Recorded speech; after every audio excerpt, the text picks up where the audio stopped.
Hindi ko alam kung pastor ito eh. Ano po.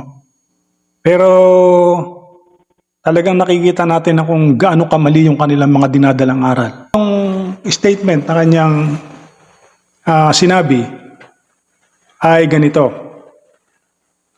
Ang kalagayan ng kasalanan kung saan ipinapanganak ang lahat ng tao ay tinatawag na original na kasalanan.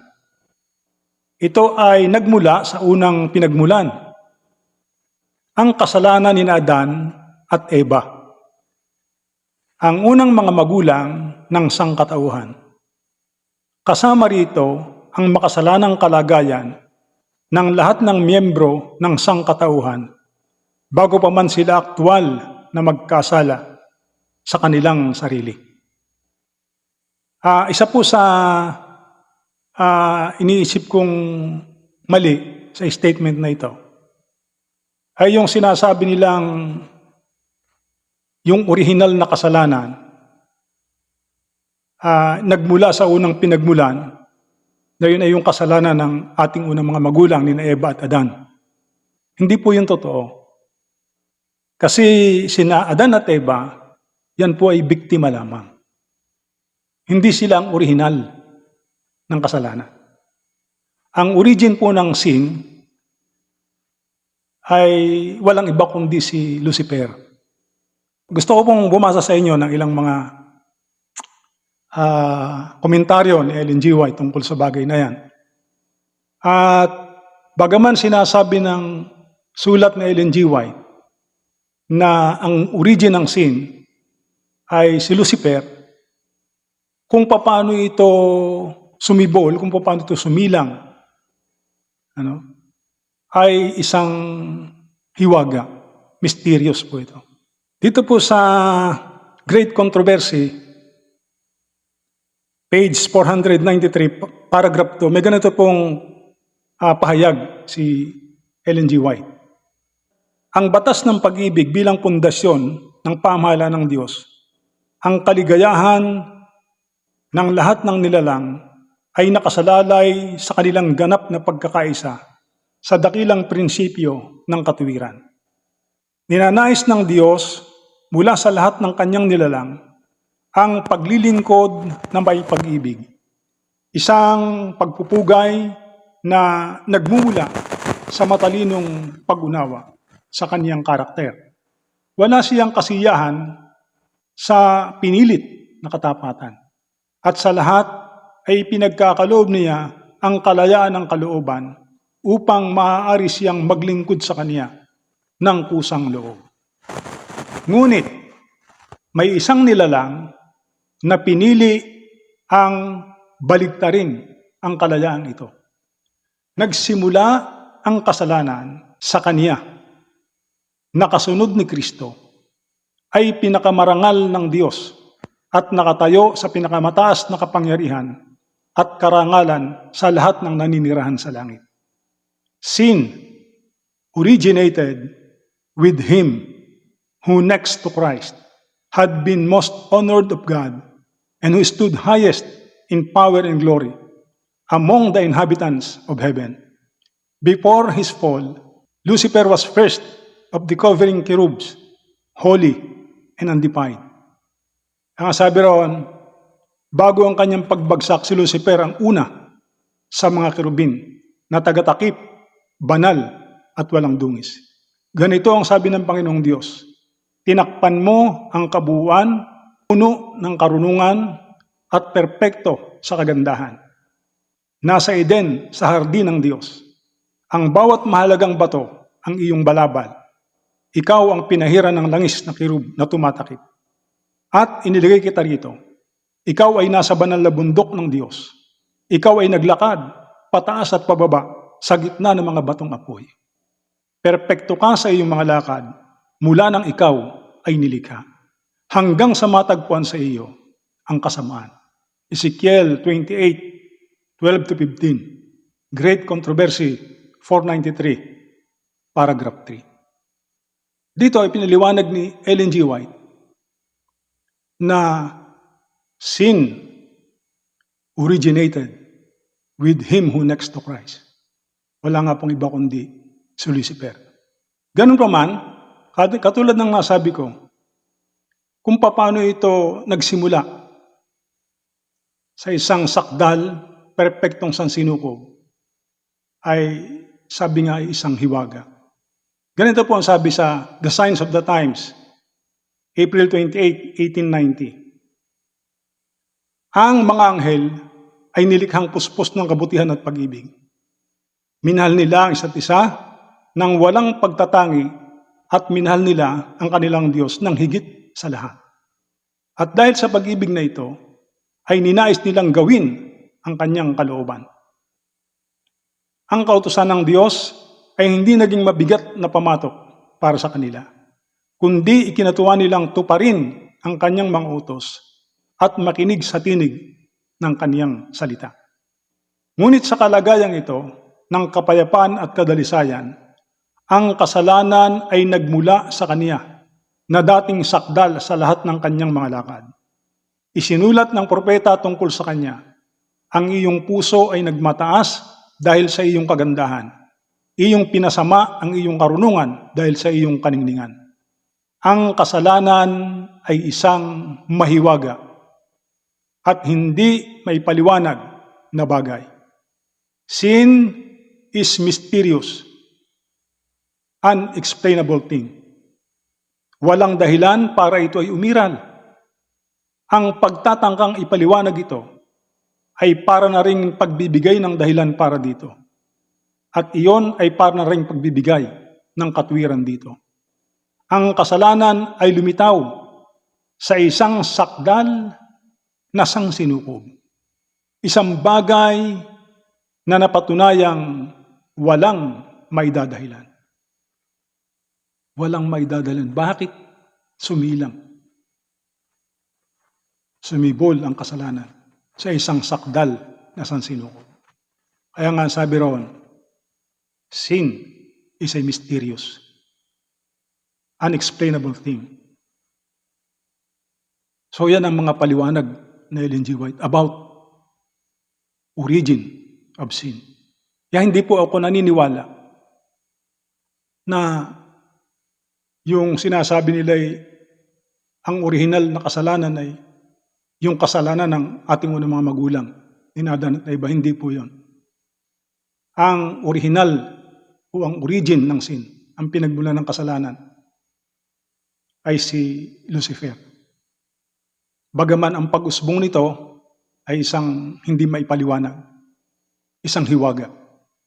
So, ituloy po natin yung statement nung pastor. Hindi ko nga lang po siya kilala, pero sabi niya, sila ay mainstream SDA. Sabi niya rito, ang mga Seventh-day Adventist sa kasalukuyan ay karaniwang binibigyang kahulugan ang kasalanan bilang kakulangan ng pagsunod o hindi pag-ayon sa kalooban ng Diyos, maging sa gawa o sa kalagayan. Meron siyang kalagayan, pero hindi po totoo yun. Ang kasalanan, kapag doktrina ng Seventh-day Adventist ang pagbabatayan, ay walang iba, pagsalangsang lang sa kautusan. Yung hindi pagsangayon sa kalooban ng Diyos, maging sa gawa, yung paggawa.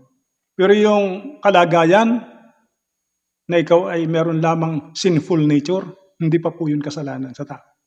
Kaya, ang kanyang pagpapatuloy dito, sabi rito, naniniwala sila na ang mga bata ay pinapanganak na makasalanan, sinful, depraved nature, bilang bunga ng kasalanan ni Adan at naging pag-ihiwalay ng tao sa Diyos. Ang tao ay ipinapanganak na merong sirang likas na pagkatao. Sabi nga ay merong sinful, depraved nature, sinful nature. Kasi nga, yun ay bunga ng kasalanan ng ating unang mga magulang, ni Adan at Eva. Pero, yung personal guilt ay wala pa po noon ng tao. Kaya, hindi naman magdudusa ikaw doon sa kasalanan nila.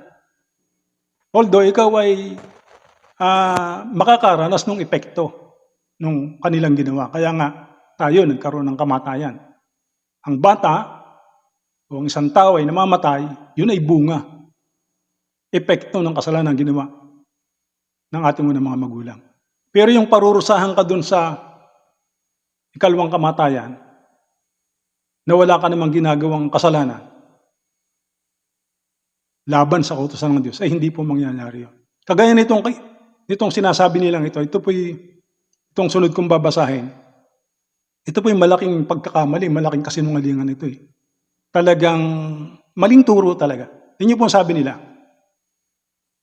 ang makasalanang kalagayang ito ay nangangahulugan na kung ang isang sanggol ay mamatay, ilang oras matapos ipanganak, siya ay mapapailalim sa ikalawang kamatayan kahit na hindi pa siya nakalalabag sa alinmang utos ng Diyos. Ano? Tama ba yun? Turo ba yan ng Seventh-day Adventist Church? Aral ba yan ng banal na kasulatan? Ulitin ko. Ang makasalanang kalagayang ito, kasi nga sa pananayuan nila, kapag ang isang bata ay pinanganak, sabi pa nga nila, sa tiyan pa lang may kasalanan na. Kasi nga meron silang sinful, depraved nature. At yon, sa kanilang pananaw ay binibilang nilang kasalanan sa isang bata o sa tao. Na kung saan, hindi naman dapat. Kasi, hindi pa yun kasalanan. Ang pagkakaroon ng sinful nature ay hindi po kasalanan sa kanya. Maliban, lumabag siya sa kalooban ng ating Panginoong Diyos. Kaya mali itong statement nila na ito. Ang makasalanang kalagayang ito ay nangangahulugan na kung ang isang sanggol ay mamatay, ilang oras matapos ipanganak, siya ay mapapailalim sa ikalawang kamatayan kahit na hindi pa siya nakalalabag sa alinmang utos ng Diyos. Papayag ba kayo nito? Talaga ito malaking kabulaanan. Walang ganitong itinuturo kasi ang banal na kasulatan. Kahit na ang mga sulat at komentaryo ni Ellen G. White na kinikilala nilang mensahero o propetisa. Babasa po ko ng ilang mga sulat ni Ellen G. White na magpapatunay na mali yung kanilang mga pananayuan na ito. Mali ang mga turo na ito na yung isang sanggol, pag namatay, ilang oras matapos ipanganak, siya ay mapapailalim sa ikalawang kamatayan. Hindi pa man nakagagawa ng anumang paglabag sa kautusan ng Diyos. Talagang hindi ko alam kung paano nila, yung mga ito ba'y saan nakakakuha na ganitong pagtuturo. Ito po ang sabi ni Ellen G. White, Thoughts on Baptism, page 81 to 82.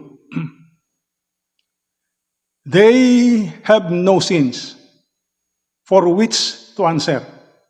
Yan yung mga bata.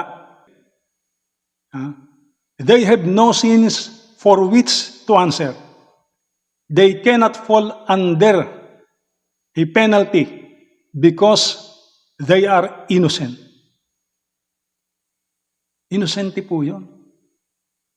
Although, tagos sa kanila, yung epekto ng kasalanang ginawa ni Adan at ni Eva, ay hindi po yun dahilan para sila ay parusahan o magdanas doon sa ikalawang kamatayan.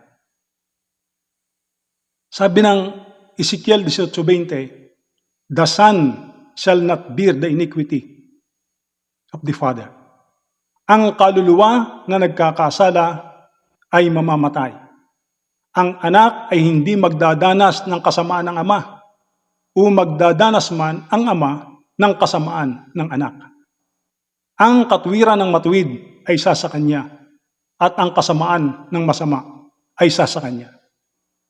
Walang personal na kasalanan ng sanggol. Dahil doon, hindi po sila maaaring hatulan ng parusa. doon sa ikalawang kamatayan. At ito bang mga ito yung nakakaunawa? Mga pastor ba talaga ito? Hindi ba nila alam kung ano yung ikalawang kamatayan? Yun ay impyerno. Yun yung dagat-dagatang apoy. Yung second death. At yun ay para sa personal na kasalanan na ginawa ng tao. Hindi doon parurusahan yung dahil sa meron kang sinful nature na ikaw ay apektado ng kasalanan ni Eva at ni Adan. Hindi mo yun pagdudusahan doon. Magdudusa ka lang doon sa ikalawang kamatayan dahil sa yung personal na kasalanan na iyong ginawa. Infants die because of their connection with Adam, not on account of any sin of their own. Epekto ng kasalanan ng ating unang mga magulang, ang mga bata ay namamatay sa lupang ito. But through Christ, they are brought up from death, having no sin upon them, they will die no more. Mamamatay sila sa lupang ito, pero sila'y bubuhay ng Panginoon sa pagkabuhay na maguli. At sila'y hindi na mamamatay magpakailan-kailanman. Yun ang sabi ni Ellen White. Kanino tayo maniniwala? Doon sa kanilang turo na pag namatay ang bata ay ilang oras pagkapanganak ay parurusahan doon sa ikalawang kamatayan? O dito sa sinasabi na ang mga bata ay bubuhayin muli sa pagkabuhay at hindi na mamamatay. Kasi alam niyo po yung sinasabi nilang ikalawang kamatayan kung saan padadanasin daw doon yung mga sanggol na wala namang nagawang kasalanan, yun po ay impyerno, dagat-dagatang po yun. Apokalipsis 20, talatang 14. At ang kamatayan at ang Hades ay ibinulid sa dagat-dagatang apoy. Ito ang ikalawang kamatayan. Sa makatuwid ay ang dagat-dagatang apoy. Bakit dadalhin mo doon yung sanggol na wala namang, sabi mo nga'y wala pang anumang ginawang paglabag sa kautusan? Kayo ba'y nasa katinuan pa no? Kung yun yung hukom dito sa lupa, hindi naman nahatol doon sa isang inosenteng bata. Yung pang Diyos, yun ay Diyos ng katarungan, Diyos ng katalinuhan, Diyos ng pag-ibig at ng kahabagan. Ginagawa ninyong kagaya ninyo ng mga walang unawa. Kayo ba'y pastor talaga o talagang, hindi ko alam kung ano tawag sa inyo. Nasa kabila pa kayo ng aywan. Lalakas ng loob ninyo pagka kayong delikado yung mapupuntahan yung mga iglesia. Kasi wala ng aral na tama ang ipinangaral nyo. Puro sablay, puro kontra sa turo at aral ng Diyos. Selected Messages, Book 2, page 260. Cited also in Last Day Events, 293. As the little infants come forth immortal from their dusty beds, they immediately wing their way to their mother's arm. They meet again, nevermore to be separated. Napakaganda. Ang mga sanggol ay lalabas na immortal sa pagkabuhay na maguli. Kaagad silang pupunta sa kanilang ina. Hindi na sila muling magkakahiwalay. Makikita muli ng mga magulang ang kanilang mga anak. Messages to Young People, page 329. Parents who have laid away their little ones may meet them again. The children will be restored to them. Ang mga batang namatay ay ibabalik sa kanilang mga magulang sa muling pagkabuhay. Pagkagandang pangako. Nakakatuwa ito sa mga magulang na merong mga batang namatay. Ito'y mag-i-encourage sa kanila upang patuloy na magtapat sa paglilingkod sa Panginoon. Sa pagnanasang muli nilang makatagpo, makapiling, makita ang kanilang minamahal na anak doon sa pagkabuhay na maguli, sa langit na bayan. Ganun pa may sinisira ninyo yung napakagandang pangako ng Diyos. Nilalapastangan ninyo.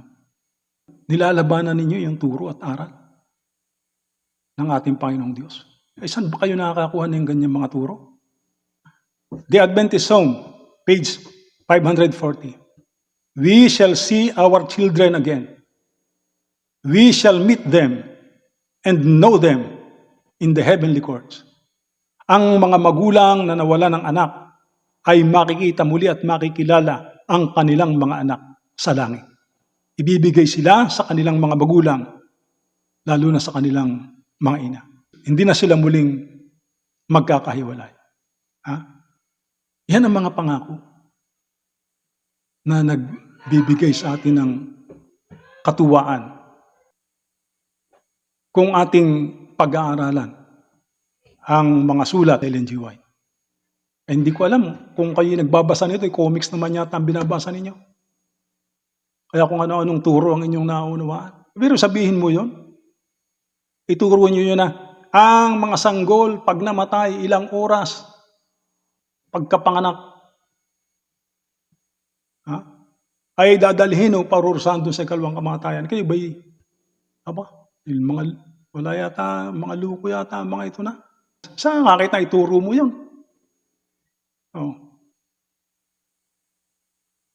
Nang bata pagkamatay kahit wala pang nagagawang kasalanan magdudusa doon sa ikalawang kamatayan. Saan kayo nakakita noon? Saan bang referensya nyo noon? Saan pumutok? Nakaisipan? Kundi puro kabulaanan ninyo. At punta naman tayo sa Biblia para patunayan kung mali yung inyong mga itinuturo. Aklat ng Mateo, Kapitulo 19, talatay 13. Sabi rito, nang magkagayon ay dinila sa kanya ang maliliit na bata upang ipatong niya ang kanyang mga kamay sa kanila at ipanalangin. At sinaway sila ng mga alagad. Datapwat sinabi ni Jesus, pabayaan ninyo ang maliliit na bata at huwag ninyong pagbawalan silang magsilapit sa akin, sapagkat sa mga ganito ang kaharian ng langit. Naunawaan niyo ba yung talata?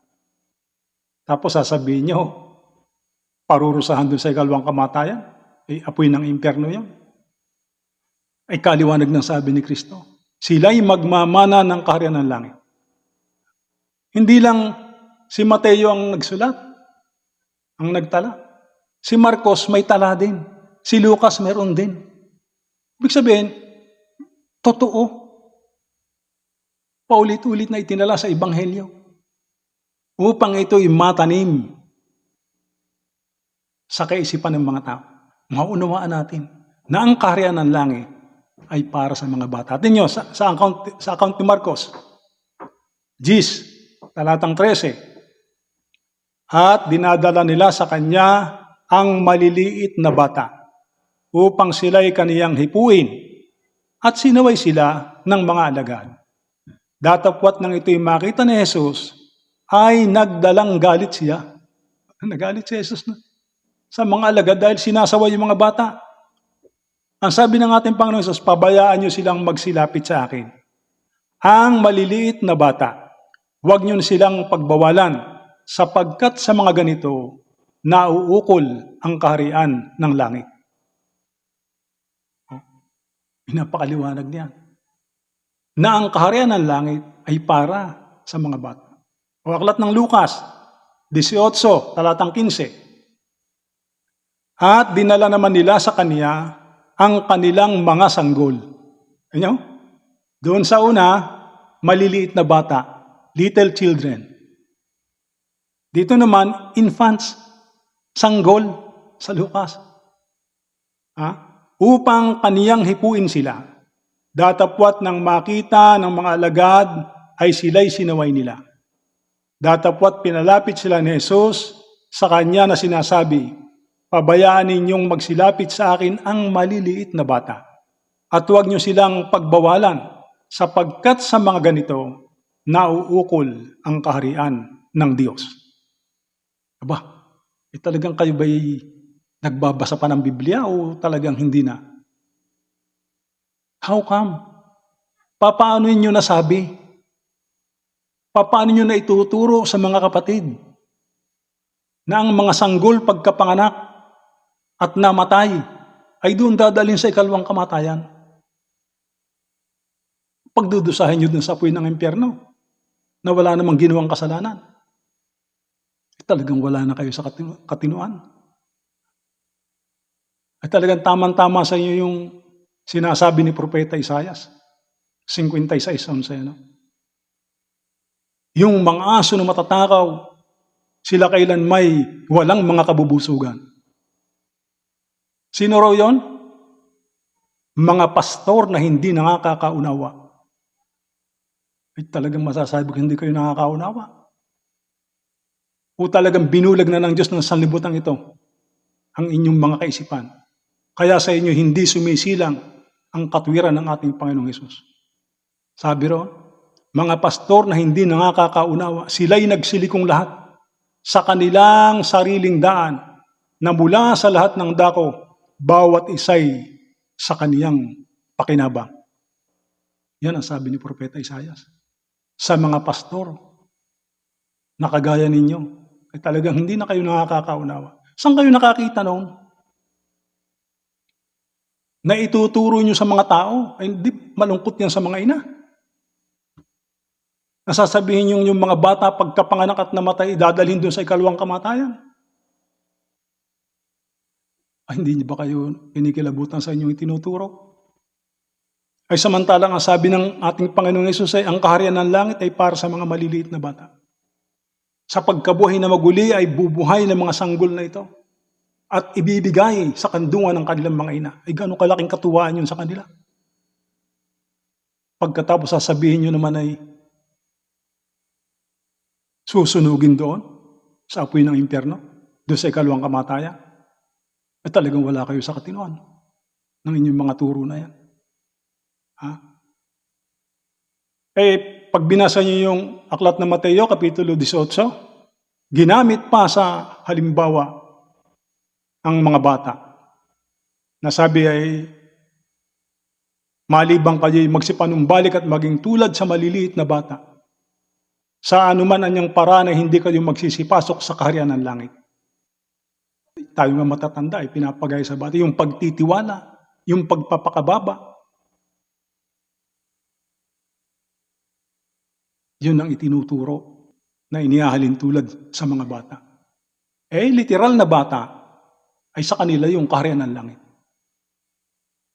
At yung matatanda naman ay tinuturuan ng ating Panginoong Hesus na maging kagaya ng bata, na buo ang tiwala at mayroong pagpapakumbaba. Kaya sabi doon, huwag kayong gumawa ng katitisuran para sa mga batang ito. Kita nyo yung ginagawa nyo. Hindi ba yung malungkot yan? Matitisod sa inyo yung mga tao. Matitisod sa inyo yung mga bata pag narinig yan yung mga pananalitang yan. Na kapag namatay pa lang sanggol, doon dadalhin sa ikalawang kamatayan. Di ba katitisuran yan? Alam niyo sabi ng Biblia doon? Mabuti pang bitinan ng gilingang bato mga liig. May mapapakinabang pa. Bakit? Kakapitan ng talaba, kakainin pating, di may pakinabang. Kaysa riyan sa nagtuturo ng mga kabulaanan, ay ibubulid nyo lang sa apoy yung inyong mga tinuturuan. Ang lalakas ng loob nyo, ha? Social media yan. Ang dami nakikinig sa inyo. Ay kayo yung mga pastor, hindi nyo ba alam ang lakas ng inyong impluensya? At ang akalan tayo kayo nagsipag-aral ay tama ang inyong tinuturo. Tama ba yan? Na ituturo nyo ang mga sanggol pagkapanganak at namatay idadalhin doon sa ikalawang kamatayan? Saan kayo nakakita ng ganung turo? Kung hindi puro kabulaanan ninyo yan, kawalan nyo ng unawa. Ha? Mali po yung ganung turo. Ang bata ay hindi po hahatulan doon sa ikalawang kamatayan. Kahit doon sa investigative judgment, hindi. Kasi nga, wala naman siyang ginawa. Ha? Hindi sila dapat mapunta doon sa apoy ng impyerno na sinasabi niyong ikalawang kamatayan. Sa halip, ang sabi ng Biblia, sila ay mabubuhay na maguli para sa walang hanggang buhay. Sinabi ni Jesus na ang kaharian ng langit ay para sa mga bata. Ang second death ay para sa mga makasalanan. Ang mga sanggol ay walang personal na kasalanan. Kaya nga hindi ito dapat magdanas ng sinasabi ninyong ikalawang kamatayan. Alam natin na sa pagkabuhay na maguli, aklat ng unang Tesalonica 4:16 to 17, Isaiah 26:19, kung saan dyan ipinahayag na sa pagbabalik ng ating Panginoon, ang mga tapat sa Kanya ay Kanyang bubuhayin. Ang mga katotohanan ito ay batayan ng pag-asa na ang mga namatay, even mga sanggol, ay bubuhayin ng Diyos sa pagkabuhay na maguli. Sa pagdating ng mapalad na araw at pagpapakita ng ating dakilang Diyos at tagapagligtas na si Jesucristo. Kaya't naway mangag-aliwan tayo ng mga pangakong ito. Magalak ang mga magulang sapagkat sa pagdating ng ating Panginoon, sa pagtunog ng pakakak at binuhay ang mga patay, yun pong inyong mga anak, yung inyong mga sanggol na nangamatay sa maagang estado ng kanilang buhay, ay imuli ibibigay sa inyo at inyong makakapiling magpakailan paman doon sa pinagpalang tahanan, langit na bayan na inihanda ng Diyos sa Kanyang mga tapat na lingkod. Kaya naway tayo patuloy na maglingkod, magtapat sa ating Panginoon, kung magkagayon ay maranasan natin ang mga pangakong ito. Again, mali. Kabulaanan po yung kanilang sinasabi na ang sanggol pagkamatay, kahit wala pang nagagawang paglabag sa kautusan ng Diyos, ay dadalhin at magdudusa doon sa ikalawang kamatayan.